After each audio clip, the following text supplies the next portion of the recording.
Everybody, Rosematter here, and welcome to part 87 of my Umineko Let's Play. So we started the last chapter last week, and it has been a strange one. Strange in that everything almost seems to be too good to be true. With Angie, 6-year-old Angie, actually being brought to Rokkenjima. Her wish has finally come true. She's been reunited with Badler again, as Badler is the final game master, telling his story specifically to Angie. And the thing that he's been kind of saying throughout that first episode is that it's Angie's choice to believe what the truth is to her. So far it's been almost like a fantastical, perfect version of Rokkenjima. Everybody seems to be getting along. Kinzo is just so completely different than how he normally is. He actually is acting like a kindly grandfather who loves his kids and grandchildren, and it's very hard to process. So Angie is having a hard time believing that, as I'm having a hard time kind of like wrapping my head around it. So we'll just have to see what else Badler's story will entail. So let's get back into this. Also, really quick, I will be taking next week off from YouTube just to kind of give myself a break for the holidays. So there will be no episode of Umineko next week. So just want to put that out there. All right, let's get back into it. Let's see what happens next. Angie's eyes clouded. Angie's eyes clouded.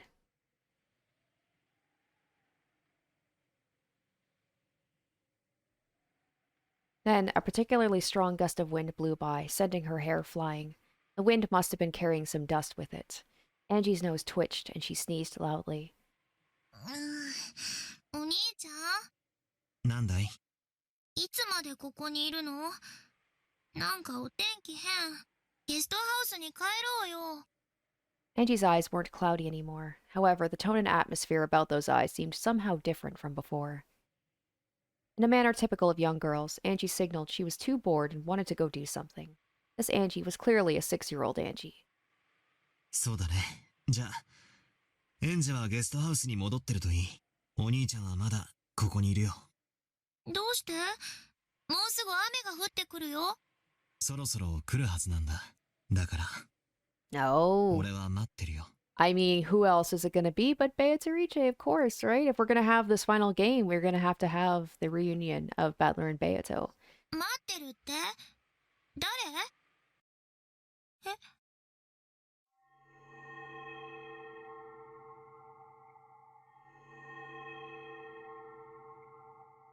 Then, to Angie's eyes, it looked as though the strong winds were now carrying flakes of gold along with them. No, she had definitely seen something, but she wasn't able to describe what she had seen. So to her, it seemed like flakes of gold dancing on the wind. 来たか。ずいぶん待ったぜ。It was as though he were talking to the wind. Badler spoke to the empty rose garden. Yep, that music gotta be Beato. That can't be right. After all, it was clear from his words he was talking to someone right in front of him. So Angie thought it must be someone she alone couldn't see, and she rubbed her eyes. Then when she opened her eyes wide, another large gust of wind blew past her. She shut her eyes immediately, and when she timidly opened them, from the other end of the rose garden, yes, from the path that led up from the harbor, a person appeared. To Angie, it looked as though she had appeared along with a cloud of gold flakes carried by the wind. 遅えぞ、ベアト。そうか、むしろ早いぞ。たまにはお前も一緒に船に乗ればいいんだ。柵に捕まってお前と一緒に叫ぶかいいぜ、叫ぼうぜ。落ちる落ちるってな。なるほど、それも悪くなかった。認めよう。どうやらわらわが来るのは遅かったらしい。 The pair casually walked up to each other and hugged. It looked like a pair of friends being reunited after several years. Man, look how far they've come. Just remembering like the first couple of episodes, he hated her so much. Angie, surprised by this unfamiliar woman, looked for somewhere to hide. However, her eyes met Beato's, and she lost her chance to escape. おお、そなたはエンジェか。 She was shocked to hear this unfamiliar woman suddenly use her name. こやつも6歳の頃はなかなかに可愛かったではないか。お兄ちゃん、この人誰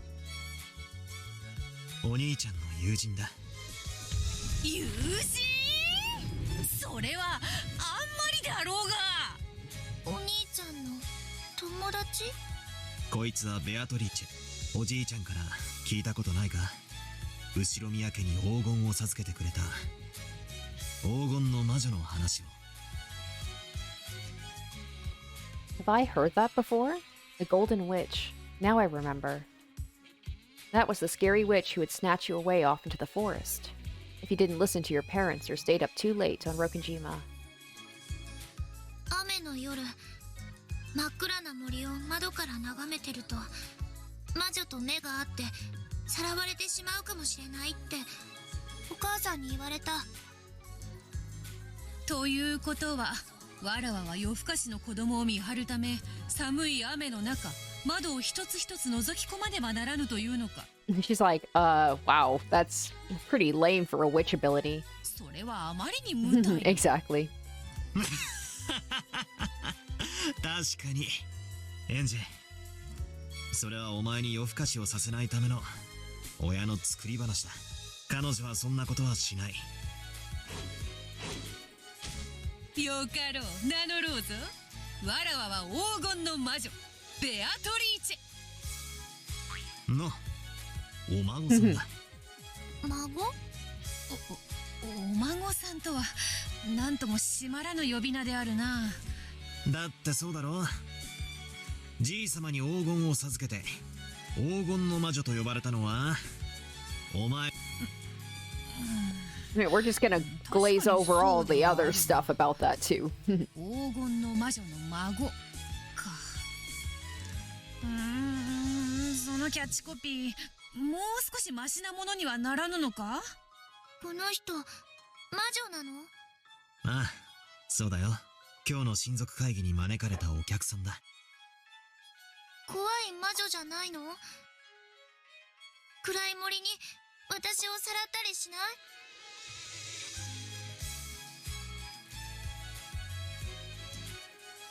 おのれ、ルドルフにキリエめ。I mean, I say damn Rudolph and Kiri, but for different reasons. I'm just still thinking about the last episode. 一体わらわを何だと思って吹き込んだのやら。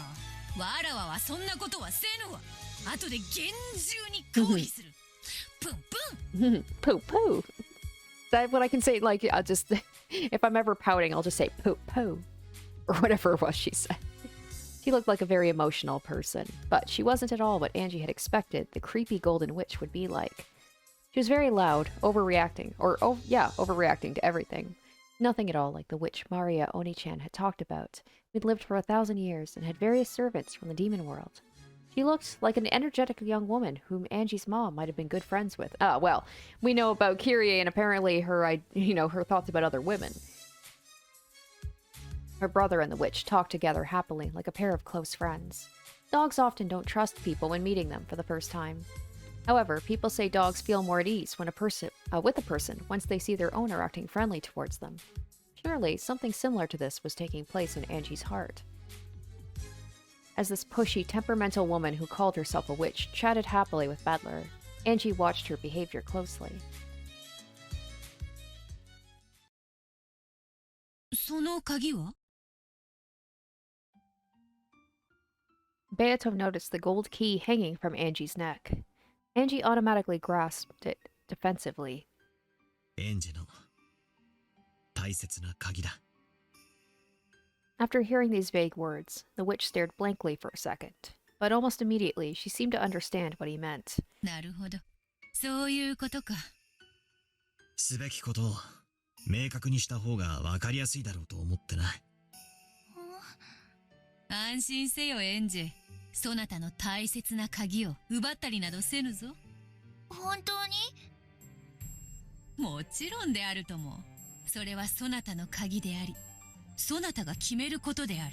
バトラも、そしてわらわたちも、そなたを導く道しるべの役にしか過ぎぬのだから。When handing her this key, her brother had said it was very important and she had to take good care of it. Angie didn't have a clue what the key was for, but it looked like Beato did. However, just like her brother had done earlier, Beato only spoke in riddles.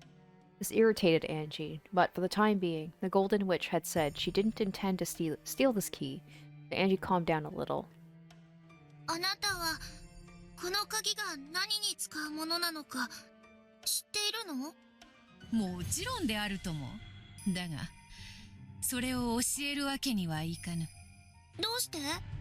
その鍵をどう使うかはそなたが自分で決めねばならぬからだ。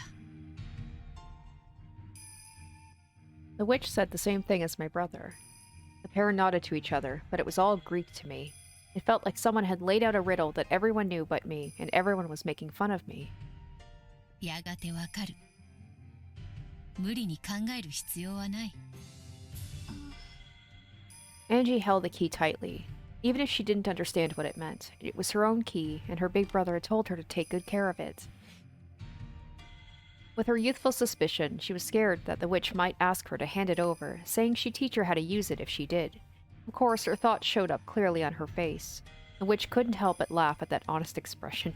Well, you know what? Even it seems like Angie might have some vague memory of like all of this stuff because she was talking to her brother about how like none of this is correct and stuff, and she seems to like have maybe some memory of like all the past experiences she had with witches, so you can't blame her for being suspicious.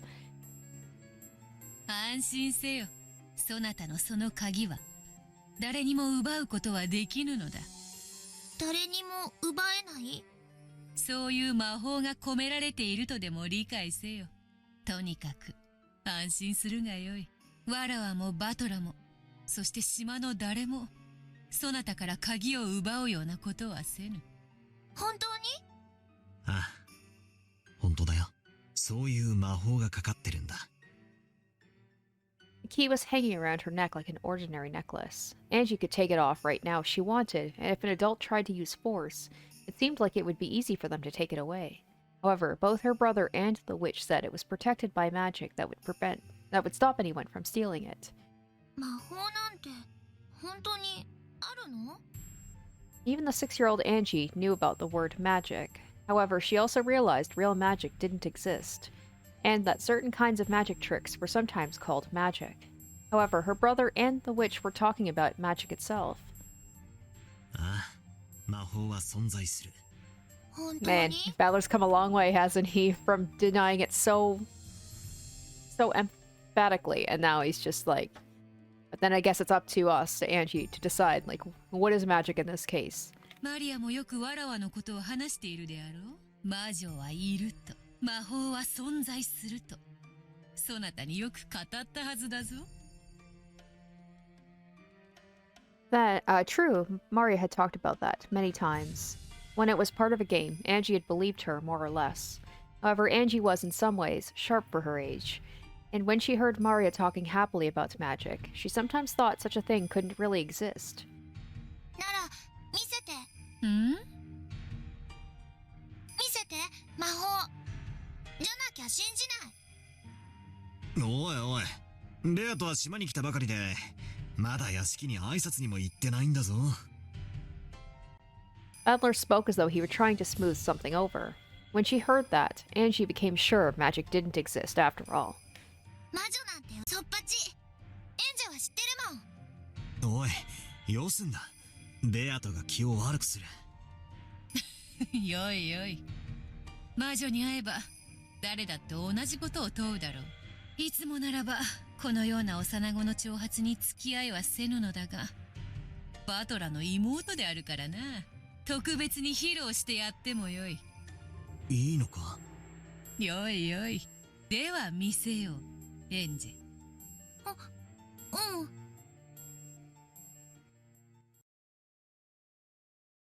Though Angie had challenged the witch to show her if she could, now that she was about to be shown, she looked a bit hesitant. She gulped, then stared up at the witch's face. The witch held out her left hand, bringing it close to Angie's face. Then she slowly spread her fingers. Angie, thinking she was about to be turned into a frog, shrank back. However, after waiting a while with her teeth clenched, she realized that nothing was happening. So as her fear turned to irritation, she began to argue. 何も起こらないの？ Man, Angie's just such a little She's such a little spitfire. I can see, like, not much has changed from when she's grows up. 早とちりするでない。まだ魔法を使ってはおらぬぞ。ほれ、わらわの手のひらをよーく見るがよい。種も仕掛けもないな。Oh, so that's what she was doing. Now that she finally understood, Angie checked both sides of the witch's hand. 何もないよ。よく見ておる。こうして握る。そして人差し指を立てる。She stretched out her index finger and held it right in front of Angie's eyes. Angie, refusing to show weakness by pulling back, stood her ground and concentrated on the fingertip. 人差し指の先をよーく見ておれ。行くぞ。早いぞ。The witch rapidly lifted her index finger high into the air, pointing at the heavens. Just as Angie looked up to see the finger raised high, it swung down as though trying to dodge her gaze. In that manner, the finger swung up, down, left, right, and left again, as though Angie were playing a game of Achi Muti Hoi. Okay, what is that? Okay, it's a Japanese variant of rock, paper, scissors. In Achi Muti Hoi, whoever throws the winning hand sign is not immediately declared the winner, but rather earns the opportunity to win, while the other player must try to avoid losing. A player with advantage says Achi Muti. I'm butchering this, I'm so sorry. Look that way. Then in time with the call of Hoi, he or she points one finger either up, down, left, or right. At the same time, the other player turns their head, also in one of the four directions. The player with advantage correctly predicts which way the other will turn, they win. Okay, so it kind of reminds me there's like a Mario Party game where you have to like look, you have to move your head, you have to look in a certain direction. I don't know if that's like based on this game, but okay, interesting. Feeling as though she'd lose if she couldn't keep up with the fingertip, Angie swung her face this way and that, looking serious. Ever since she was very young, Angie had always hated to lose. This is probably just misdirection, right? It's what a lot of these magic tricks are. It's just getting you to focus on one thing and then have something else happen. She would take even the most trivial game seriously, determined not to lose to the adults. The witch's hand moved faster and faster. Angie didn't lose track of it. Then the witch's high-pointing finger took a sudden swing downwards, and when it stopped, her index finger was curled up, and her hand was held in a simple fist. Could it be something was going to come out of that hand? Angie, suspecting this might happen, had followed the finger very closely. There had been no chance for that once empty hand to grab something. よいか、手を開くぞ。Charge complete. The witch slowly opened her right fist, and there... どうしてお兄ちゃん Does she have candy? The witch gave the cutely wrapped candy to Angie as a present. Angie took it and desperately searched for some kind of trick on it, but it was just an everyday, ordinary candy. どうして手品でしょお兄ちゃんお兄ちゃんいや、魔法だよ。エンジェもずっと見てただろ。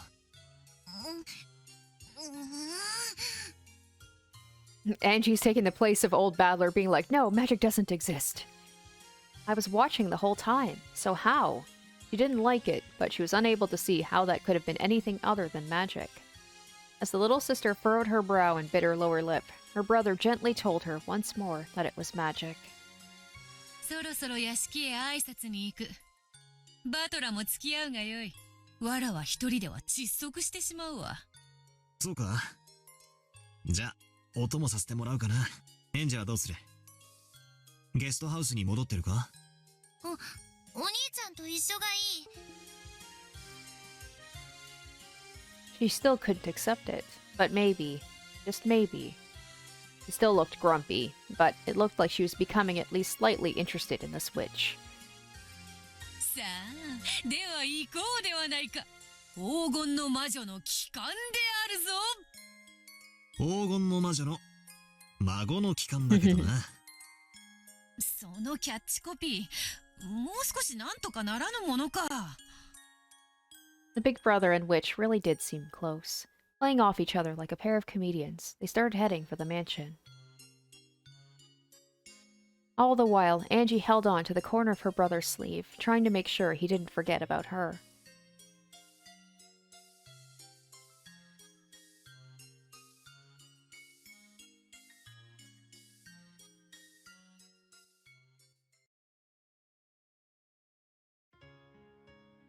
Oh, returning the gold. Interesting. Okay. This really does seem like this is almost like a too good to be true story. I'm almost wondering if there's even any going to be murders. I don't know.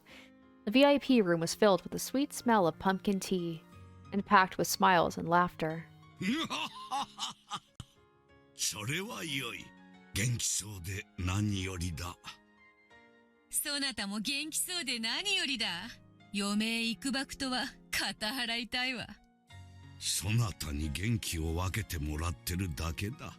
書斎に戻れば枯れ果てた年寄りが窓辺でほうけているだけよ。そなたの死ぬ死ぬ詐欺にはもう諦め、100まで元気に生きると誓ってしまえ。俺もじい様には6年ぶりに会ったけど全然変わってねえんで驚いたもんな。バトラメ、この6年で世辞まで学んだか。残念だがそれは節穴というものよ。しっかりかっきり老いぼれておるわ。金蔵が100歳になってピンピンしているのに1000円かけるぞ。ああ、俺も100歳になってもじい様は今と変わらないさ。これ以上褒めても何も出ぬというのに。This is so strange. I can't get past this. It's so weird. Kinzo laughed cheerily. Beatu, who sat next to Badler, was also laughing merrily. Angie's just gonna be us, the audience, be like, what the fuck? Angie stood all alone by the window, staring at the others, and trying to figure out what sort of relationship the Witch of the Portrait had with her grandfather. There was a knock on the door. 源氏か。入るがよい。失礼いたします。クラウス様と夏日様がお越しでございます。お父さん。おお、バトラ君も一緒かね。ご無沙汰しております、ベアトリーチェさん。おかわりはありませんか？相変わらずであるわ。さあ、座れ座れ。エンジェも、どうしてそんな窓際にいるというのか。こっちへ来て座るがいい。エンジェ、こっちにおいで。ここで見てるからいい。She's just such a little kid. That's like such a little kid thing to do. Angie grasped the candy she had gotten from Beato tightly, and with a still wary gaze, she continued to stare. Genji offered her a chair, but Angie just shook her head. 好きにさせてやりなさい。さあ、クラウスも夏日もそこに座るがいい。何か重要な話でも？俺とエンジェは席を外した方がいいかな。おいおい、そなたが帰ったら、わらわは誰に相槌を打たせればいいというのだ。金蔵、バトラがいても構わぬであろう。隠す話でもない。構わぬ。However, he had called Kraus and Natsui to the VIP room to meet Beatrice, the Golden Witch. It was hard to imagine Kinzo wanted to have a casual conversation. After Kinzo said he didn't mind, Beato also asked Badler to stay, so he decided to do so.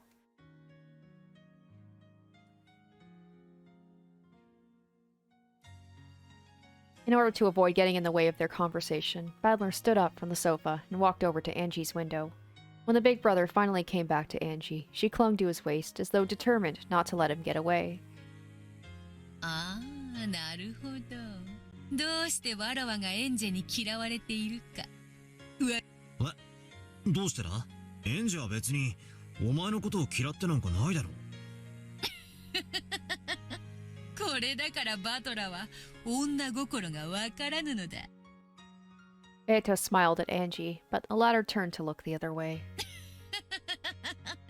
女は幼くとも女であるな。When Beato stopped laughing, the conversation switched gears. Why on earth did Kinzo summon Krause and Natsui to the VIP room, and what was he going to talk about? Everyone fell automatically silent.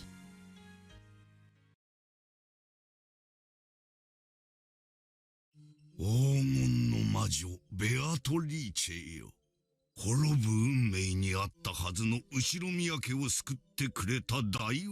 so he's returning the gold to her.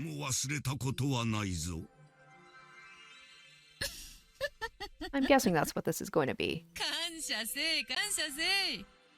じいさまが感謝してるのはお前のばあさんの方だからな。やかましい。いや、同じことです。莫大な黄金を3代にもわたり後宮家に貸し付けてくれました。それも無償で。本当にいくら感謝してもしたりません。黄金などわらわにはレンガも同じよ。置き場もないから金蔵が預かっててくれて助かる。ひゅー、死ぬ前に一度は言ってみたいセリフだぜ。黄金の魔女ってお金持ちなの？そりゃそうだな。何しろ10トンもの黄金をほいっとじいさまに貸し出したんだからな。そうだ、必ず返すと約束し、もう数十年も借りている。その恩はもはや返しきれないほどだ。当家が感謝の気持ちを忘れたことはありませんねえ、あなた。無論だとも、3代にわたりベアトリーチェさんたちが気前よく貸してくれなかったら後宮家はとうに滅んでいましたと。 This is unlike Krause as well. Krause is like so much more possessive over the gold than in this, where he's just like seems to be fine with giving it back. ラツワンのお父さんとて軍資金がなければ何もできなかったのですから。もはや金が金を呼び、黄金の軍資金は静かに眠るのみだ。クラウス、私が何を話そうとしているかわかるか？ Since the moment Krause had been summoned here, he had guessed about the things Kinzo's words now hinted at. All things borrowed must someday be returned. That day had finally come. はい、わかっています、お父さん。ベアトリーチェよ、私はもう追い先はわずかだ。おそらく今日のこれが私とお前が会うことのできる最後の親族会議になろう。I don't know if it's been mentioned yet. I don't know. In this world, maybe the siblings, they don't have their issues with money, so maybe they're not as possessive about the gold and the money. Everybody just seems to be like, I don't know, everybody's just very chill and friendly with each other. Beato alone laughed. She looked at Badler, so he laughed along with her, but Kinzo and the others remained silent. Apparently, there existed some major concerns about Kinzo's health. 無論、来年すぐに死ぬつもりもない。しかし、来年会おうと絶対の約束をすることはおそらくできぬ。私はいついかなる時でもできぬ約束をした試しは一度もない。そのようなことを胸を張って言われると、わらわも返す言葉がないぞ。本気で言っているのか？ベアトリーチェよ、もうしっかりとけじめをつけたいのだ。私がこうして元気であるうちにな。だから私は今日それを決心することとした。おじいさまは何の話をしているの？静かに。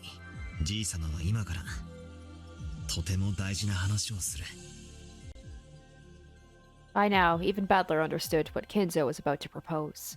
Beato probably realized it too. At one time, the Ushiromiya family had ruled the skies like an eagle before being crushed in the Great Kanto earthquake. The eagle had one of its wings torn off, and it crawled in the mud on the point of death. Then they were saved by the Gold Witch's golden miracle. Under the Golden Witch's protection, the eagle had nursed its wounds for many years. And now finally, it was time for the eagle to leave the nest the witch had provided. そなたの祖母より借り受けた黄金をすべてそなたに返還する。クラウス、異論はないな。もとよりあの黄金は後宮家のものではないのだ。無論です。何の異論もありませんとも。 I wonder if the other world Krauses would have been this okay with it. Granted, Kinzo says something to you, like you have no choice but to say that you are okay with it even if you aren't. そなたは投資家であろう。金はいくらあっても足りぬであろうが、金蔵から黄金を譲り受けたいと思っていたのではないのか。 I wonder if that is Beto hinting that maybe Kraus is having troubles. それを言われれば確かに否定は難しい。しかしもとより父とあなたの契約であり、そしてもともとあなたの黄金です。主人は仮にも次期当主。お父様が一代にて当家を復興させたように、主人も一代で当家を繁栄させるでしょう。そしてそれは主人と私で成し遂げることです。よくぞ言った。その息であるぞ。The Kinzo that we knew from the other worlds would be like, you idiot, you'll never be able to do that. Don't get so high and mighty. 10トンの黄金に未練はないというか。やれやれ、大したものよ。黄金の魔法が効かぬ相手には魔女も型なしであるな。そなたに黄金を返還する。だが黄金の魔女ベアトリーチェが後宮家にとって最大の恩人であることは未来永劫変わらぬぞ。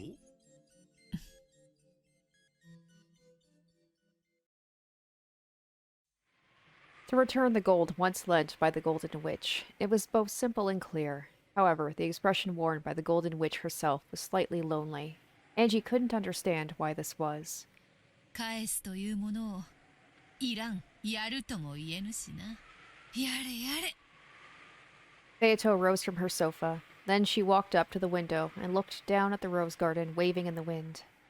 クラウスよ、我が遺産についても私が生きているうちに This is definitely not something that the Kenso that we knew from other games would do. Not at all. お父さん。私が死ねば葬式で大忙しな上に遺産はどうするのかとエヴァたちががっついてくるであろうが。It's like in Badler's game. This is his way of like avoiding all of the problems. It's like if the gold is never up for grabs in the first place, if everybody, like the inheritance problem is not an issue because it's being taken care of before Kinzo dies, then there shouldn't be any need for all of the stuff that happens afterwards, right? If there's no gold to sway them, because that was always the thing that, quote unquote, Beato used the gold to lure the siblings into doing what she wanted. 今から分けておけば葬式が気楽になるというものよ。クラウス、メモを取れ。源氏も書記を頼む。これより財産の分け方を説明する。Kinzo immediately began explaining how the inheritance would be split up. Badler, realizing he shouldn't be listening in on this conversation, walked over to where Beato was loitering by the window. よう大金持ち、黄金が余ってるなら少しは引き取るぜ。黄金など薪に変えて炉にくべればシチューを煮る程度の使い道はあるというものよ。どうしたよ。 Is it because like she doesn't have control over the family anymore with the gold? Like she said, it's like how do you deal with someone who can't be swayed by the magic of gold? なんだかつまらなそうな顔してんな。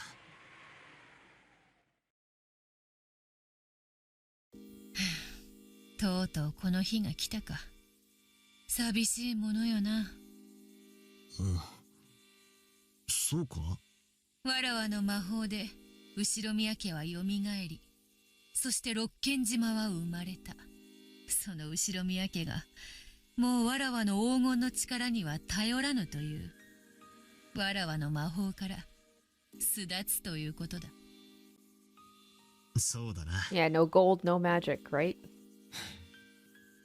そういうことになるな。わらわは六軒島を魔女の島とわらわの島と呼んできた。そうだったな。その六軒島がわらわに黄金を魔法を返すという、六軒島が魔法から目覚める日が来たということだ。そうだな。最後のゲームと分かってはいたさ。 Oh, that's it too, right? Beto is realizing this is the last game they're gonna play because if the gold isn't a factor, and oh, it's like our games are over. しかしこういう形ではあっても、それを切り出されると意外に応えるものよ。お前って結構さっぱりしてそうに見えて未練タラタラなタイプなのな。残忍で必要なタイプは大抵は寂しがり屋で未練がましいものよ。そうだな。お前はそういうやつだもんな。わらわとそなたのためのゲームだった。楽しかったぜ。お前が6年の間に練りに練った愉快なゲームだった。かつてわらわはそれを互いを苛む永遠の拷問と称したっけな。永遠が永遠であると信じられるうちが一番幸せなのさ。物事には全て終わりがある。そしてそれを自覚しなければならない。目を背けずに。昇らぬ日はないように沈まぬ日もねえってことさ。Angie's like, please stop talking in riddles. Of course, Angie didn't have the slightest idea what her brother and the witch were talking about. However, even as young as she was, she could feel that the pair had spent an incredibly long time together, and they understood each other so well that they might as well be a married couple. Then, Beato noticed her reaction. レンジェ、わらわたちはかつて互いのためにゲームを紡いだ。しかしそれはもう終わった。このゲームは今わらわたちのためでなくそなたのために紡がれているのだ。 They were talking in riddles again. Grasping the key that hung by her chest, Angie looked at her brother's face. 今日という日の猫箱の中身を。 Oh, okay, so maybe we will not be spared after all. お前に持たせたその鍵は Okay. 猫箱を開くた Oh, so this is like めの鍵なんだよ。 this is the situation. It was like Angie wanted to see, you know, at the end of the last game when she saw, quote unquote, the truth of what happened with her parents and everything and all that stuff. So maybe this is Battler. Like this is the thing. Is like, do you actually want to see what happens? 猫箱って？今日という日のことだ。エンジがあれほどたどり着きたいと願ったお兄ちゃんは魔法の奇跡でエンジを招いた。エンジは最後の魔女として今日という日を語り継がなくちゃいけない。それは私がここに残ってはいけないということ？ Angie's tone was slightly tense. She understood what her brother meant, and it made her frown. 私は1986年の六軒島へたどり着きたくてどれほど長い間苦しんだことか。そして私はやっとたどり着いたの。なのにそれを追い出すの？お兄ちゃんは言ったわ。私が自分で決めていいって。そうだな、確かにそう言った。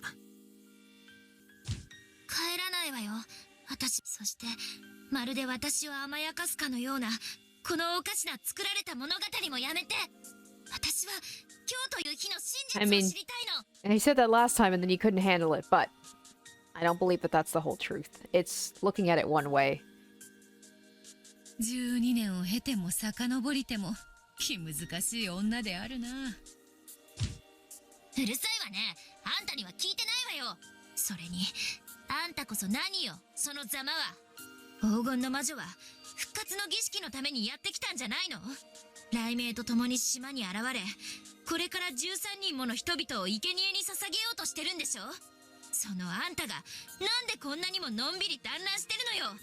わけがわかんない。She really is like us. She is the reader being like, this is all wrong. This is way too happy. When is the bad stuff gonna happen? We know it's gonna happen. わけがわからぬのはそなたの方であるぞ。なんだそなたは。わらわにそんなにも人殺しがしてほしいのか。あんたはそれを物語に記してメッセージボトルに封じて海に投じたわ。後の世界にはそのうちの2本が伝わってる。どちらもひどい連続殺人の物語じゃない。2本しか流れ着かなかったとは残念。一番の力作だったランドが人目に触れなかったのは残念なことだ。前から聞きたかったんだが、あのメッセージボトルは何なんだ？そなたとのゲームを練りながら、その過程で生み出した派生の物語のようなものよ。一つのゲーム版から異なる複数の物語を無限に紡ぎ出せることに気づき、That I 面 saw 白くなってしまってな。 when I read the Confession of the Golden Witch chapter was you could see Shannon or Sayo or, you know, all the other names, Yasu, writing out all of the different tales and getting like weird, like obsessed with it. いつか俺に読ませようと書き溜めてたわけか。あまりの力作にそなたを待つのが惜しくなってな。孤島物の古典に習い、わらわもそれを瓶に封じて海に投じてみたのだ。ミステリアスであろう。バカにしないで。あれはあんたの犯行計画書よ。あなたは黄金のありかをちらつかせながら親族の不和を煽り、残酷な連続殺人事件を目論むのよ。やれやれ、1998年ではわらわはそういうことになっておるのか。 Then again, we did see, depending on how true it is, at the end of the last game, that it wasn't Beato at all. It was all the siblings who carried out the murders. なるほど、無理もないことであるな。はあ？何を開き直ってんのよ。私を拍子抜けさせようと目論んでるの？私は騙されないわよ、ベアトリーチェ。お兄ちゃん、私に魔女はいると屈服させたいんでしょ？その手には乗るもんですか？私はお兄ちゃんの手なんか借りなくたって一人で真実にたどり着いてみせる。ここがその真実であるというのにか。そなたはかつてグレーテルと名乗ったが、どうやらミチルと名乗った方がふさわしいようだぞ。いい加減にして。 Angie tried to slap Beato's cheek. However, the difference between their heights was so great that Beato dodged before the hand could reach her. バカバカしい。バカバカしい。私は認めないわよ。こんな茶番が真実なんて絶対に認めないんだから。 After Angie yelled those words, her eyes grew cloudy. They cleared up almost immediately. By that time, she had already gone back to her 6-year-old self. そうだな、エンジェ。それがわらわが残した罪であり、最後の物語を用意する理由なのだ。It's just, man, the whiplash between like her older self coming through and then back to her cute little 6-year-old self. As Angie stared blankly, uncomprehending, Beato gently patted her head. そうとも、この物語は茶番である。真実であろうはずもない。しかしそれでも、いや、そうしてでもそなたにはどうしても伝えたいことがあるのだ。ベアト、それはもう俺が伝えてる。それ以上は無理強いしたくない。そうか。お兄ちゃんたちが何の話をしているのかわかんない。エンジェもう眠いよ。そうだな。俺たちはおいとました方が良さそうだ。金蔵よ、わらわはまだここにいなければならぬのか？おすまぬ。そなたはもう少しここにおれ。続けるぞクラウス。それでだな。福音の家への援助については My nosy ass is クラウ like, スが後宮家当主の義務としてこれを継続し、 it's like, how much did each of them get? I want to know how much they got in their inheritance. やれやれ。すまんなバトラ。わらわは送ってやれぬようだ。源氏よ、この二人をゲストハウスまで送ってやってくれぬか。かしこまりました。バトラ様、エンジェ様、ご案内いたします。ありがとう。じゃあな、ベアト、後で。うん。そなたとは語りたいことが山ほどだ。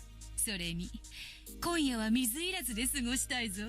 たまには夫婦らしいこともせぬとね。Well. なんだよ、夫婦らしいことって。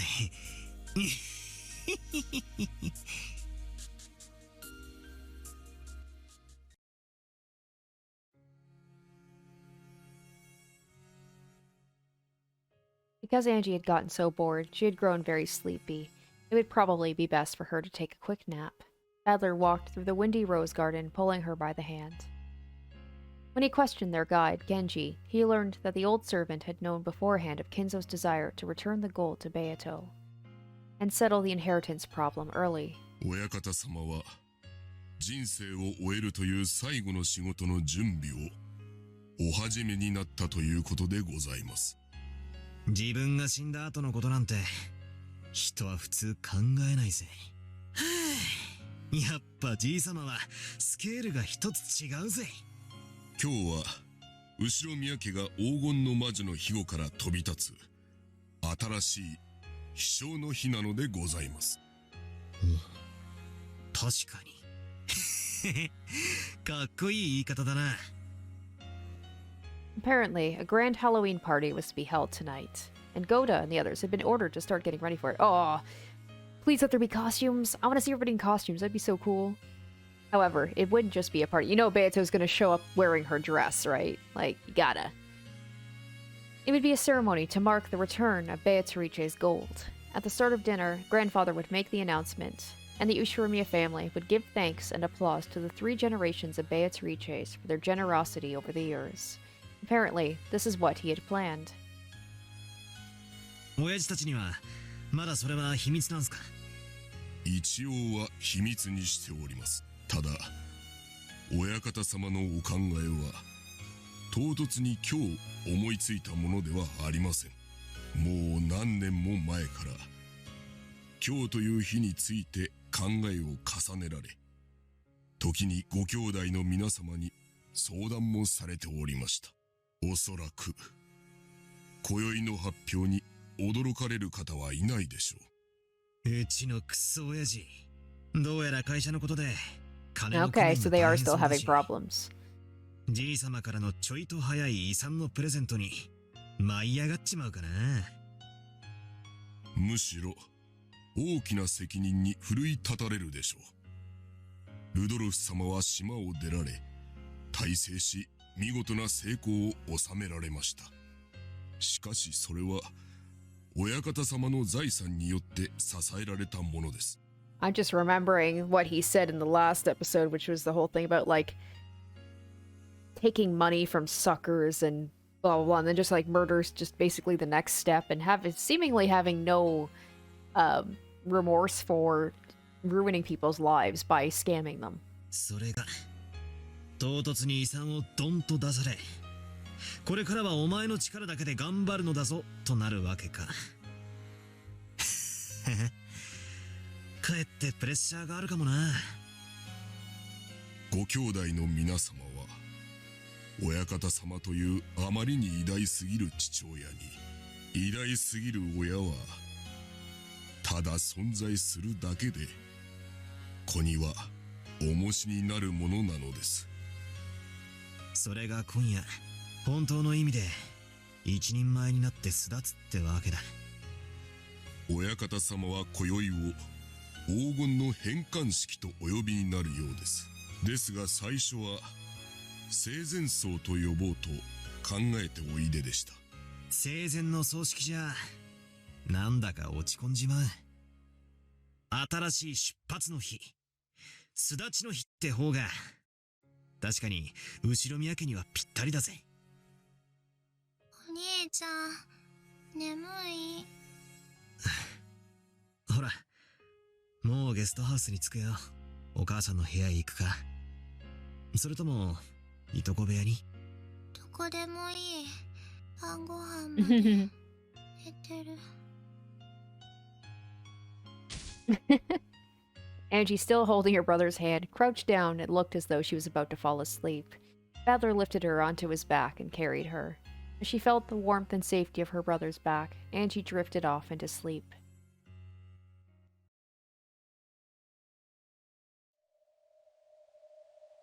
What happened that day? Just what on earth happened on October 4th and 5th, 1986?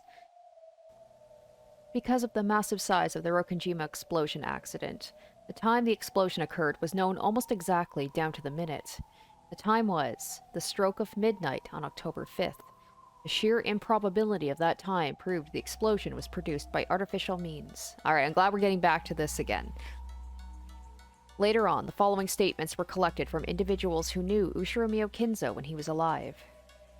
During his lifetime, Ushiro Miokinzo built a clock rigged to blow up the island at exactly midnight. This clock was apparently inside his secret study. When he felt mentally cornered and wanted to think up a brilliant plan, he would activate that device and use the tension of the approaching midnight to bring some flash of inspiration to him. While Ushiro Miokinzo still lived, this was only thought of as a tall tale about this eccentric man. But the fact that the Rokkenjima explosion accident occurred at exactly midnight supported the story. クレイジーな話だわ。その狂気の狭間に魔法めいた力を求めたに違いありません。精神的な瞬発力とでも言えば、そう眉唾な話でもないでしょう。Professor Utsuki spoke passionately. Witch hunters. Man, this was a while back, where this guy was introduced. Enthusiasts who treat the mad fantasy surrounding Rokkenjima as their plaything. Angie had no reason to love these people, who embellished the deaths of her family just for the fun of it. And yet, how ironic it was for Angie, who wanted to know what happened that day. That these people were the ones who knew most about that island. その仕掛けを使えば、島を跡形なく吹き飛ばすことができる。後には何も残らない。あそこで何があったとしても、なかったことにできる。後宮エバ氏が何がしかの陰謀の首謀者であるとする説は早くからささやかれてきました。しかしあれだけの大爆発をいかにして起こしたのかが説明できずにいました。その仕掛け時計により、それが可能であったことが証明された。さようです。後宮エバ氏は24時に爆発すること、そしてその爆発半径について十分に理解した上でクワドリアンに避難していたと考えられます。財産を独り占めにするためにみんなを殺して爆発によってその痕跡を消した。そう考えるとロッケン島のミステリーは最も筋が通ります。 Now, if I'm not mistaken, the story that was shown in at the end of the last chapter, the one that Bernkessel showed, the quote-unquote the truth, didn't all that happen on the 4th? Like I don't even believe that the next day even happened. Like everybody basically got killed the night of the first night of the family conference. But in every other story, it was October 5th. And they're also saying here that they said they had it down to the minute. It was October 5th. I don't know how they know, like, the actual day, like at midnight on October 5th, that they know that the explosion happened. I guess, like, okay, if they found the clock and it stopped at midnight, but how do they know it was the 5th precisely? Where was that rigged clock, and how did Ava find it? Several forgeries had speculated on this matter. There's no need for me to waste time thinking about it.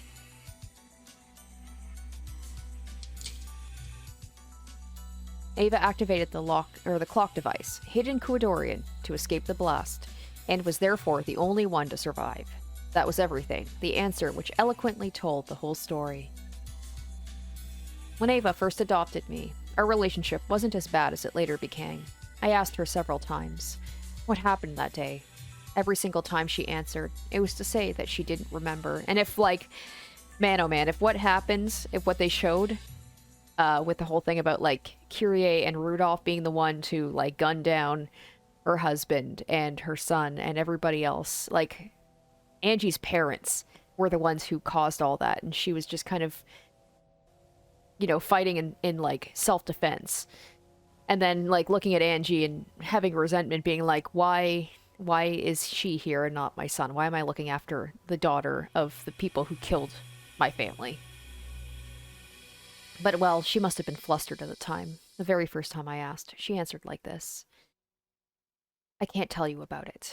It was a slip of the tongue. She knew what had happened that day, and she left this world without telling even a bit of the truth. She sealed the truth in a cat box, and left this world taking the key with her. There can be only one answer. She was behind everything. She got all the family wealth to herself and became super rich. And afterward, she lamented the fact her beloved son would never inherit any of what she had created. And she cursed me. Like, really? You believe that, like, her beloved son, she's upset the fact that, like, he can't be here, and yet you think that she killed everybody, including George? Just remembering that old bitch makes me want to vomit. What happened that day? That's what I want to know. It's my only goal, the only reason I'm still alive. However, later on, I had to come to grips with the fact my goal was an abstract one. After all, even I don't know what happened that day. As for who did the crime, the whodunit, that's already clear. Ushirmiya Eva. She's the culprit. That has never changed since the beginning. Yes, I'm not trying to find out what happened that day. I'm trying to find out what Ushirmiya Eva did that day. If I can reveal that, then I can expose Ava's evil, even though she's already died. That is my true goal. The police also suspected a crime might have taken place, and they did investigate. However, no matter how much they inspected the crater that had once been Rokkenjima, they didn't find anything at all. The public and the witch hunters cornered Ava with several pieces of circumstantial evidence, but they were unable to find a single piece of physical evidence. And so, though Ava was only the merest fraction of a shade away from guilty, they were unable to expose her crime. My goal isn't anything as vague as learning what happened that day. It's to expose the crime Ushirmiya Eva committed that day, and to have my revenge. I can't expose Ushirmiya Ava's crime, so people are treating the events on the island as though some bizarre golden witch did it all. And this is her not approaching the story with love, right? She's approaching it with, like, her mind's already set on things, and she's approaching this with some hate, you know? Defeating the Golden Witch means exposing Ushirmiya Ava's crime for what it was. So maybe this story is like Battler's way of being like, I know that you're mad at what happened. You're still carrying, like, trauma and resentment towards Ava, but, like, maybe let's look at it a different way. Just like the way that Battler initially was looking at these stories, and he hated Beato so much. I won't forgive Ushirmiya Ava. I swear. I swear. I will hate her and take revenge for my family. That is Ushirmiya Angie's one and only reason for living. Oh, well, okay. And we get to see Amakusa again. Last time we saw him was at the end of chapter 6, right? And then there was that whole weird conversation he had with the other guy. それだけ嫌われりゃ会長もあの世で笑いが止まらねえでしょうぜ。Okanagi? I think that's his name. うるさいわね。あのクソババアの罪を暴くのよ。すべて吹き飛ばして完全犯罪なんて私は認めない。絶対に。つまりお嬢の旅は家族のための復讐の旅ってわけだ。悪い？まさか生きる目的があるの大いに結構ですぜ。それ切ってくれる？おや、エムザッキーはお嫌いでAmakusa turned the radio off. The dull sound of the engine became the BGM that filled the car. おかしい？ At least this type of quote-unquote BGM won't get my video copyright claimed. 弔い合戦なんて。別にそれを生きる目的にしてる連中に戦地じゃよく会いましたから。あんた傭兵で戦場に行ったことあるのよね。まあほどほどには。家族の仇を取るために戦っている人って強い？そりゃ強いですぜ。家族の仇を取るために体に爆弾を巻きつけて自爆するやつだっている。人は仇討ちのために死ねる生き物ですぜ。そうね、私も死ねるわ。少年兵ってやつをご存知で？子供の兵隊？そうです。親を亡くした身寄りのない子供たちが武装勢力に拾われて兵士になるんです。パンと銃を与えられ、復讐の方法を教えられる。所詮は子供、使い捨てですがね。引き金さえ引けりゃ戦場じゃ誰だって兵士になれる。私がそれだって言いたいの？復讐は生きる目的になります。そして兵士になれるほどの力も与えます。親の亡骸にすがって泣くことしかできなかった少女が一夜にして兵士に生まれ変われるほどの奇跡を見せてくれる。復讐ってやつほどパワーを与えてくれるものはありませんぜ。そうでしょうね。それがまさに私だわ。少年兵問題ってのをご存知で？知らないわ。銃を与えられ復讐の仕方を習った少年兵はそれを生きる目的とします。いや、少し違う。それを銃を撃つ理由にします。しかし復讐ってのは終わりがない。いつしか銃を撃つのに理由がなくなってくるんです。どういう意味？復讐のために銃を撃っていた。それがやがて理由もなく銃を撃つようになるんです。復讐を忘れてしまうということ？できもしない復讐にやがて疲れ果て、その目的を忘れちまうんです。I thought that the child soldier problem was going to be that, they kill people as revenge, which causes the cycle of maybe the children of the people they killed wanting revenge and them becoming child soldiers too, and then it's just a never-ending cycle of just people being taken advantage of. そして手元には銃しかない。やがて飯を食うために銃を撃つようになる。復讐のために銃を取った少年兵はやがて野党か何かになり果てるってこと？何しろ学校にも通わず職も学ばせてもらわなかった連中です。Angie's like, I'm rich, I don't have to worry about that. They only learned how to shoot guns, and they were only ever praised when they killed the enemy. やがて自分の生きる目的は復讐のためでなく、その手段のためだけになり果てていく。気の毒なことです。私もやがては復讐に疲れ果てて、私の場合だと何だってのよ。真実を暴くことに疲れ果て、お嬢はやがて後ろ宮エヴァを憎むだけの人生になり果てていく。すでにそうだけど、何か？そういえばそうでしたっけ？ I'm not sure what Amakusa is trying to say. I can't get a read on him. I don't know, I don't know where he lies in terms of loyalty. I don't think he really has any loyalty. He's got loyalty to whoever's paying him, I guess. Probably something annoying. So I'm not interested. 復讐なんてくだらないことだ。そう言いたいんでしょ？お嬢の人生はまだまだ長い。何だってできる若さがある。その貴重な若さを費やすにはちょいとこの旅はもったいねえんじゃねえかなと思いましてね。余計なお世話よ。私ね、ほら飛び降りたでしょ、ビルから。せっかく九死に一生を得たってのに。あの時ね、私は死んだのよ。だから私はもう亡霊ってわけ。家族の仇を討つためにあの日の真実を暴くことだけを目的としたね。やれやれ、お嬢は大した鉄の意志をお持ちだ。あんたみたいな軽薄な男に私の気持ちなんてわからないわよ。 After that, Amakusa was forced to shut his mouth. He shrugged, but Angie didn't see. Even so, Amakusa spoke once more. お嬢とこの旅を始めた一番最初の日、お嬢は言いました。あの日、あの島で何があったか知りたいと。今だってそうよ。何か変わった？今はこう言ってます。後ろ宮エヴァの罪を暴くため、あの日、あの島で何があったか知りたいと。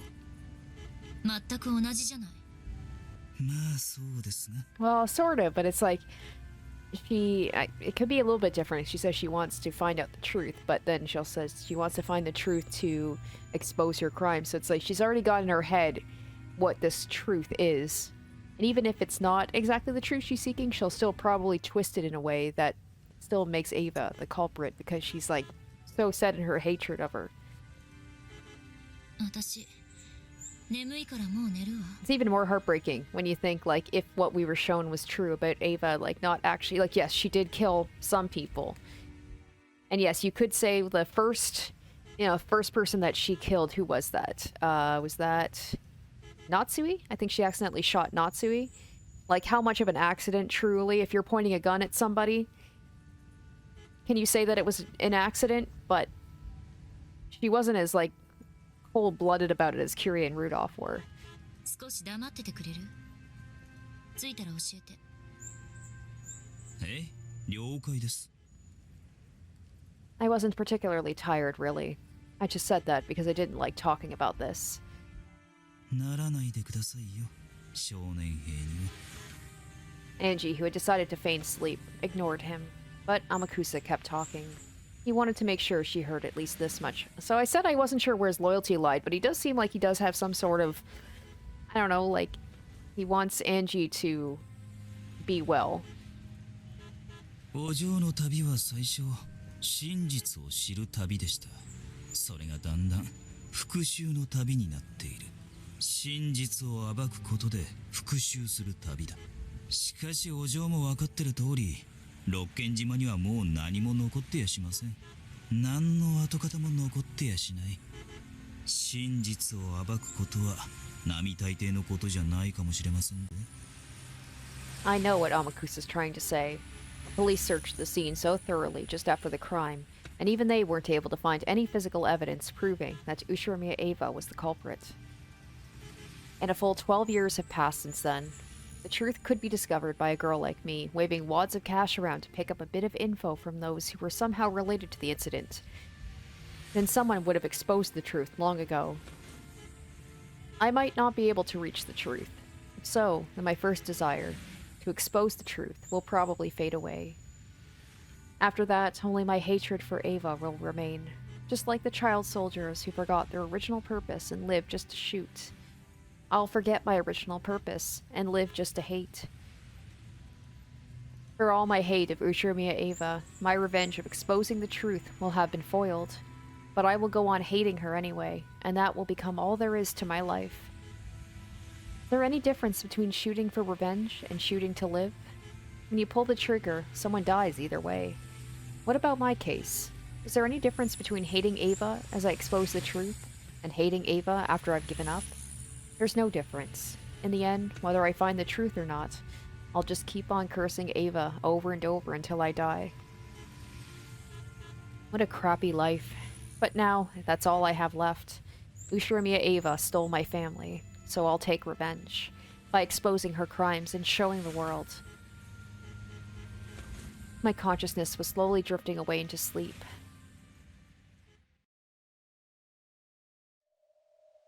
Why is Oni-chan showing me such a bizarre Rokonjima? Is this supposed to be the truth? Enough with this farce. Why is even Oni-chan trying to hide the truth from me? I'm trying to find it so I can avenge him and the others. Or would Oni-chan say the same thing as Amakusa? That revenge is meaningless, so I should stop. Is that why he's speaking in riddles, trying to make everything more confusing? That's none of his business. I'm not just trying to take revenge for their sakes. I'm doing it for my sake, too. After all, that's the only thing I'm living for. Taking revenge is my reason to live. I don't have a clue what Oni-chan is thinking.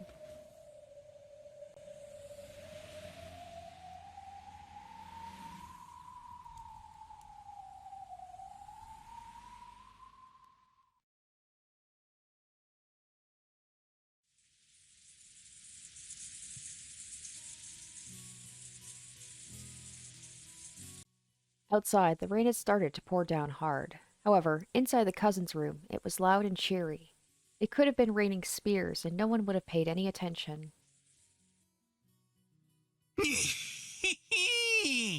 俺、フルハウスドーン。うわ、ブラフじゃなかったか。The cousins were all bursting with energy, sitting in a circle on the bed. バトラがでかく張るときは役なしのことが多いと思ってたんだがな。そう思わせるためにここまで負けてきたんだぜ。最後に勝つために負けを布石する男、後宮バトラ。おお、バトラすごい、バトラすごい。マリア、またコインなくなっちゃった。私のコインを分けてやるよ。一緒にバトラをぶっ潰そうぜ。With just a deck of cards, the cousins could enjoy themselves for many hours. They were so engrossed that the occasional thunderbolt hardly even registered as static in the background. そろそろお腹が空いたね。夕食はまだかな。そう、そろそろじゃないかな。今夜はゴーダさんたち、ずいぶん張り切ってたな。ってことは、ずいぶんと期待できそうだぜ。俺の6年ぶりの再会を祝してかな。さっきシャノンに聞いたけど、ハロウィンパーティーがあるって言ってたよ。ホールで立食形式でやるそうだよ。Hopefully this Halloween party won't end up with everybody cut open and stuffed with candy. すごいね。ハロウィンパーティー？すごいすごいす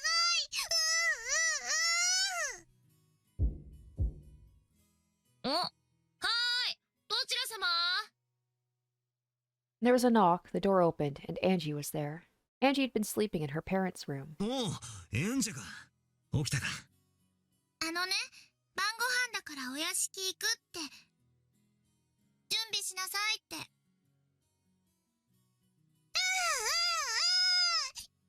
だご飯だ。お腹すい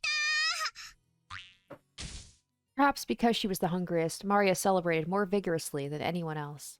She jumped up happily and hopped off the bed. As the others all clambered off the bed and started putting their shoes on, Kyrie and Rudolph came into view. Hopefully not with the shotgun. ほらガキども、飯だぞ。行く支度をしろい。今日はなんだか素敵みたいよ。楽しみね。Side-eyeing you two still. マリア知ってる？ハロウィンパーティー。ハロウィンパーティー？マリアだけ知ってて、エンジェは知らない。お母さん、ハロウィンパーティーって何？さあ、何かしらね。行ってのお楽しみね。みんな、ええか。そろそろ行くで。皆様、お揃いでしょうか。ご案内いたします。マリア、こっちいらっしゃい。襟が変よ。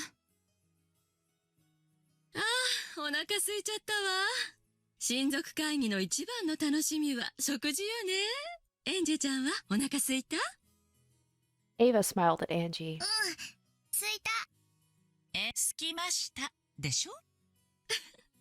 いいのよ。Extra weird considering like we know what happens in the real world, I guess, with Angie and Ava. そうよね。お腹空いたわよね。おばさんもお腹ペコペコよ。よし、出発するぞ。表は風も強いみたいだからな。傘を飛ばされるなよ。皆様、傘をお持ちください。はい、エンジェちゃん、傘。ありがとう、エヴァおばさん。Maybe Badler is having Ava be extra nice to Angie, you know, given what happens later. やっぱり女の子は可愛いわね。今度、おばさんのお家にも遊びにいらっしゃい。約束よ。エヴァおばさんって、Mm-hmm. エンジェのこと気に入ってるんだ。Badler's just looking like, eh? うん。母さんは本当は娘が欲しかったらしいんだよ。ああ、聞いたことあるぜ。小さい頃、私もずいぶん可愛がってもらった気がする。Though Ava, I mean, I haven't really seen her interact with Maria. Maybe it's just because she thinks Maria is quote-unquote strange that she doesn't really, I don't know, interact with her as much. うちのママは本当は男の子が良かったって言ってたよ。元気に生まれてきてくれれば性別なんてどうでもいいのよ。It's funny too when it's just like straight up. Did Rosa straight up say to Maria she wished she had had a son? Damn, like right to Maria's face? That's kind of not cool. マリアは大切な神様からの授かり物なんだから。 This is like everybody. Battler stories like everybody on their like as their best selves. When they got outside, the wind was fairly strong. Ava, who had now really hit it off with Angie, offered to share an umbrella with the little girl. It was hard to tell what they were chatting so excitedly about, but it seemed that they were already getting along splendidly. Battler opened his umbrella as he watched this. His little sister was cute when she clung to him, but she was just as cute and adorable when looking up at someone else with a happy smile. The wind and rain were strong, but even this must have been the perfect spice to heighten their anticipation of the coming meal.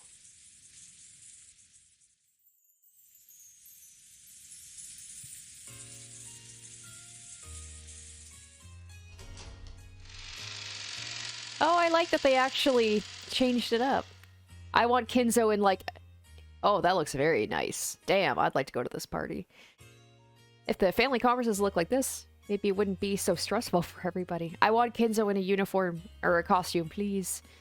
Thanks to some festive decorations, the main hall had been remade into the scene of a Halloween party. I want all of the servants in Halloween costumes.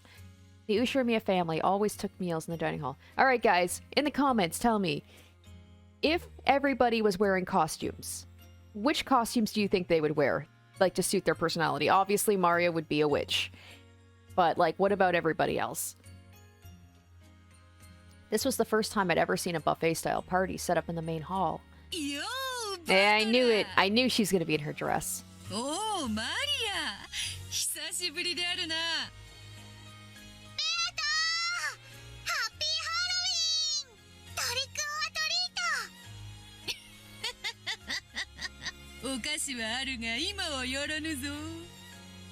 食事の前であるからな。ありがとうベアトリーチェさん相変わらずお美しいわねローザこそ子持ちとは思えんぞ。お前少し出来上がってねえか？耳が少し赤いぞ。ん？あの後ちょいとそのだな。金蔵が珍しい酒を手に入れたというのでな。まあそのほんのちょびっとだ。食事の前のお菓子は自重するのに飲酒は自重しねえんだな。失礼いたしますベアトリーチェ様親方様がお呼びでございます I saw Kinzo beckoning from over by the portrait. やれやれ、セレモニーとは金蔵も形式にこだわる男よ。例の黄金の返還式うんぬんってことなんだろ。後ろ宮家にとっては一つの大きな節目なんだ。付き合ってやれよ。ちと寂しい気持ちもあるがな。後ろ宮家顧問錬金術師であることはこれからも変わらねえさ。であるな。ではちょっと行ってくる。後ほどな。源氏の話によると今日のパーティーちょっとした趣向があるらしいぞ。 Maybe a murderous twist? I'm still waiting for it. 楽しみにしておれ。用意したのはお前じゃないだろうが。いちいち細かい男よ。では後ほどな。お兄ちゃん今日は何かあるの何か特別な日 It looked as though even Angie had picked up on that much. She seemed to be getting tense for no reason. 後ろ宮家にとっては特別な日だ。だがエンジェとは関係ないから気楽にしてていいんだぜ。うんあそうだねえねえお兄ちゃん聞いたさっきエヴァおばさんからねすごい秘密を聞いたのマリアお姉ちゃんも知らない秘密お兄ちゃんにだけ教えてあげるねほう？秘密ってなんだなんだ？あのねアーモンドが入ってたら当たりなんだって当たりってくじ引きか何かの話か？とにかくアーモンドが当たりなの If you get an almond, you win. What is this about? Angie puffed out her cheeks. Apparently, she wanted to be praised for sharing this exciting secret. But just hearing that Almond's win didn't really explain much. わかったわかった。大切な秘密を教えてくれてありがとうな。お兄ちゃん嫌い。せっかく秘密を教えてあげたのに。Angie, her cheeks still puffed out, headed back to where Auntie Ava was. They really are getting along well. Still, I guess I have no problem if it's her aunt. If it was some guy from her class, I don't care if they're both in elementary school, it's not happening. No playing with the opposite sex without Oni-chan's approval. At that moment, Genji-san's voice rang out. The chatter gradually subsided, and the rain outside once again became apparent. 皆様、ご静粛に願います。 Silence filled the room. All the relatives seemed vaguely aware that tonight's festivities consisted of more than a Halloween party. Badler already knew. This was a ceremony to mark the return of the gold from Kinzo to Beatrice, which had been borrowed for so many years. First off, that fact was announced by Kinzo himself.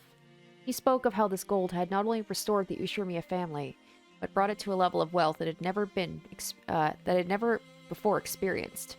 He spoke of how he would finally return this gold to Beatrice, the one who had saved the Ushiromiya family.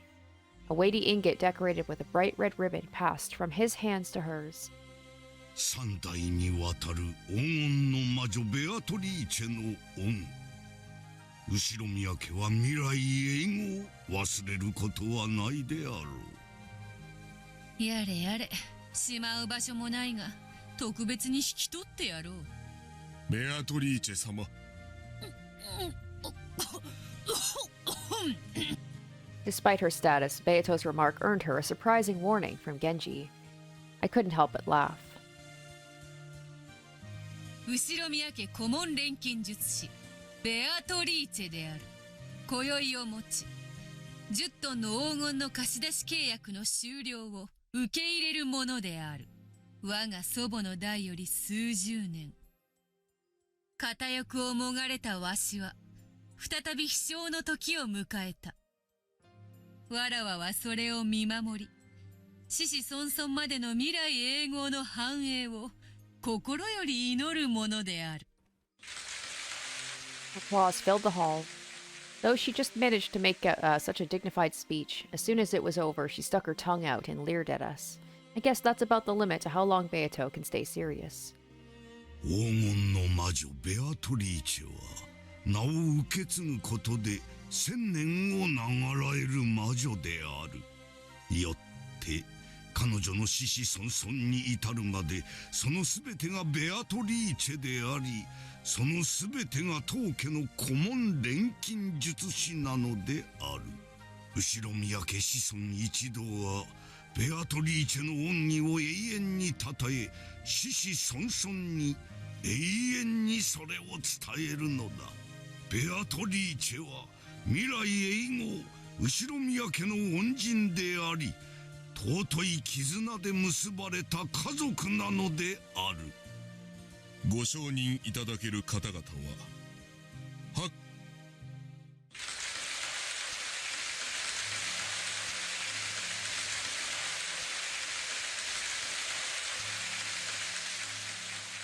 After Genji's words, the relatives all looked at each other, then started applauding at once. ありがとう、諸君。ベアトリーチェよ、そなたは後ろ宮家の一員だ。それは血より尊き絆によるものだ。金の貸し借りの縁は血より大切であるからな。ベアトリーチェ様。After that, Kinzo's long-winded speech continued. Tonight, Kinzo would retire as the Ushiromiya family head. Then he announced he would reveal the distribution of his inheritance. A stir of excitement spread across the siblings in money trouble, where they heard that they wouldn't have to wait for Kinzo's death to get their inheritance. お前たちがそれぞれ金に苦労しているのは知って I'm just thinking of like the OG, like the Kinzo that we know from the previous games would never. He would never be like, instead of saying like, I will help you out before I die, he would be like, you are all failures. I'm the only one here who, like, is capable of anything. You're just losers who share my blood, and I am ashamed. それらの問題はすべてこれで解決できるであろう。ただし心せよ。これは死を待たずして与える遺産である。私はお前たちを厳しく。I do want to believe this is what Kinzo, this is the true Kinzo. Like, maybe it was tough, but it was exaggerated through the eyes of other people who saw him as, you know, more of a tyrant than he actually was. You know, the whole, like, tough love thing. しかし今宵をもってお前たちの父はそれをやめるのだ。私は雲上から見守るかのごとくお前たちが飛翔するのを眺めているだろう。もはや何の口出しもせぬ。そなたたちの生きたいように生きるがよい。親父。お父様。わかりました。私たちは必ずや飛翔してみせます。兄弟で力を合わせ後宮家をますますに繁栄させることを兄弟一同ここに誓います。さやで、わしらは力を合わせたら向かうところ敵なしや。 This is feeling of such a fan fiction. This is like the ideal story, you know, rather than the siblings all fighting against each other.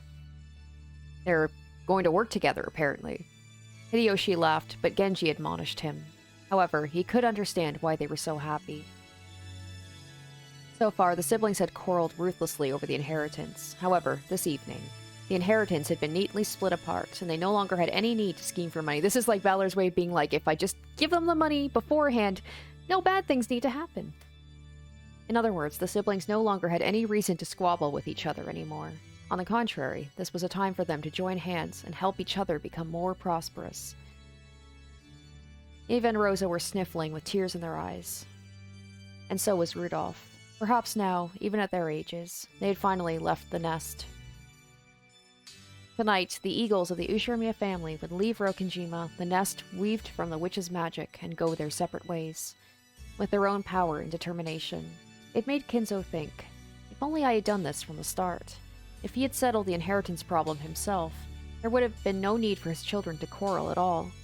Instead, he had acted in a sullen manner and left the problem to them, which had resulted in their strained relationships to each other. Yes, all that had been his responsibility. And now, he was disentangled. It had been like an invisible rope wrapped around Kinzo's body.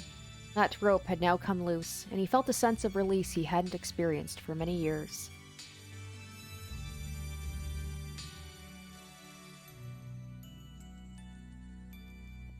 The four siblings stepped forward, and before Kinzo, they swore to all support Kraus, the new head, and lead the family to greater prosperity.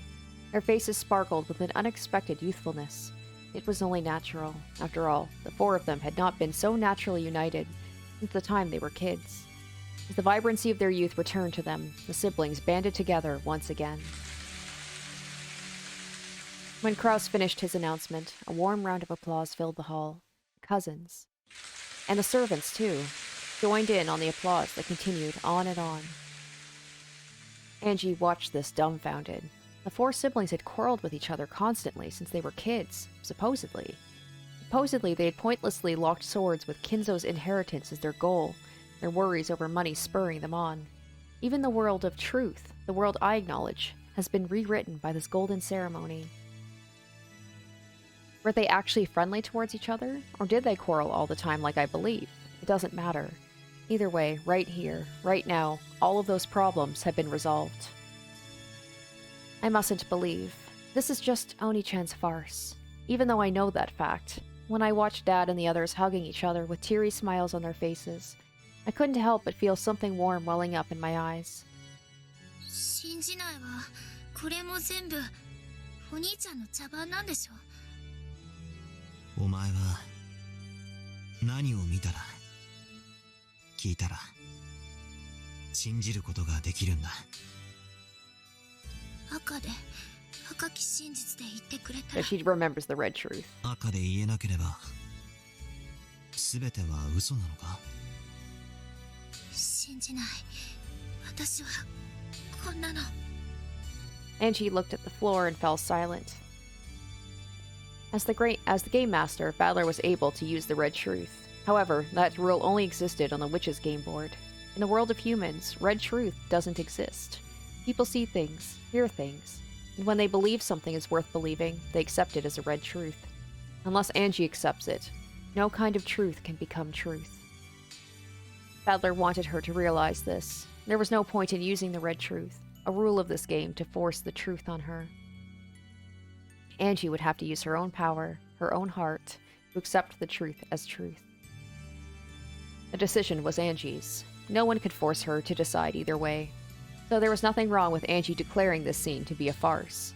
But if so, then what was the meaning of the hot tears dripping down Angie's face? Angie would have to consider that herself without anyone telling her. After one sniffle and a rub of her eyes, Angie let the 6-year-old version of herself take control of her piece. All right, well, this episode just keeps getting more and more interesting as it really does seem, like I said, it feels like a fan fiction version of like what we want, which is everything being happy, the siblings all getting along, Kinzo kind of like coming to peace with his family, and Angie can't quite believe it. I'm having a hard time believing it too, to be honest. Because, like, at some point, Battler will have to bring up what actually happened on that day, you know? Like, it's a just fact that her family all died on Rokkenjima. So, like, how is he going to explain that and not have it be all, like, perfect and nice and, like, comes wrapped in a neat little bow and just everything seems to be solved, you know? It is still nice to see. Don't get me wrong, it's very heartwarming and it feels like a reward for having to go through all the other episodes of just pain and sadness. But Angie mentioned herself, like, eventually they are going to have to get to, you know, the not-so-nice things that happened. So how Battler is going to, you know, have that happen, especially seemingly with the money problems being solved, the siblings all working together, how will that work in this game? So that will be an answer for another time. Thank you guys so much for watching. And as I did mention, I will be taking a week off to kind of, like, have some time away for the holidays, so we will have the next episode will be happening in the new year, so I hope you guys have a great holidays, and thank you for watching, and I will see you next time. Until then, bye. Special shoutouts to my top tier patrons: Kiori Makoto, SM, Revealing Storm, Tequila Mockingbird, Asborn Kennedy, Harry Gazif, iCognito, Jared Fan, Joel Ustman, and Zoran Ether.